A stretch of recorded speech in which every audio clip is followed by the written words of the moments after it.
Great-grandkids, family, and friends have gathered here today to celebrate you.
በዚህ ያደረሰሽ የመቶ ዓመቱን ደግሞ ከአሁን ጀምሮ እናስብበታለን።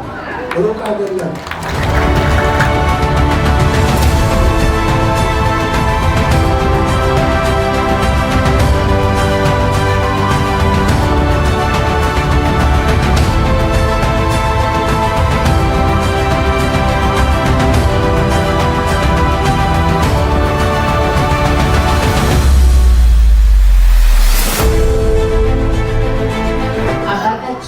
በህይወት ባይኖር ከላይ ወደ ታች እያየ ደብረ ወርቅ ኮራሁብሽ ብሎሻል ዛሬ ኮራሁብሽ